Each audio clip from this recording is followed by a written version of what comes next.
This week's Parshas Vayakhel, we learn about all the contributions that came forward in terms of the construction of the Mishkan, of the tabernacle in the desert. Many people brought forward their resources, their materials, their special metals such as gold, silver, copper, fine wools, fine fabrics, and so on and so forth.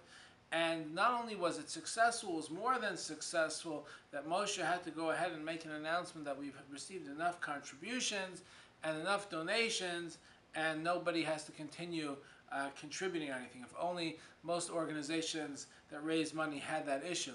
But in any case, Moshe goes ahead and thanks everybody for bringing it in. But we find something really interesting about the tribal leaders, the Nesiim, about the contribution that they brought forward and the manner in which they brought it forward. So it talks about the Nesiim that they brought these shoham stones for the Kohen's ephod, for his apron, these special stones, precious stones. But the Torah goes ahead and omits one letter in the word Nesiim. And Rashi, the famous commentator, explains, because the Nesiim's attitude was, the tribal leaders' attitude were, let's go ahead and see who's going to contribute first.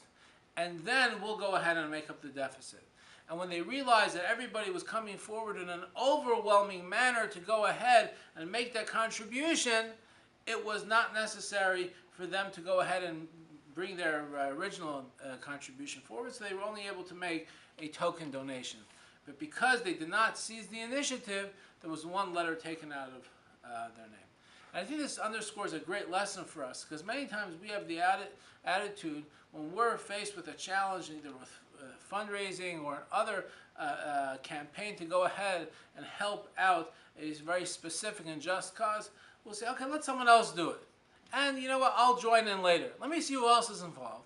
Let me see who else is writing a check. And then I'll join in later. Let me see who else is going to volunteer their time. And you know what, I'll join in later. But that's not the sign of leadership. The sign of effective leadership is, I'll go first. I'll take the initiative. And let other people follow. Even when something's not popular. Even when something is not trendy. I'll go first because it's proper and just, and that's what I'm going to go ahead and commit myself to.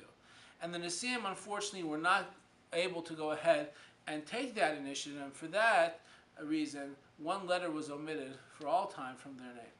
Folks, in our lives, many times we have opportunities to take the initiative. Let us remember the lesson of this week's parsha. Not to go ahead and say, let someone else do the initial work and I'll join in afterwards. Let someone else write that check and I'll join in afterwards. I'll write mine later. Let's go ahead and always remember, seize the initiative when our opportunity comes. Have a wonderful Shabbos.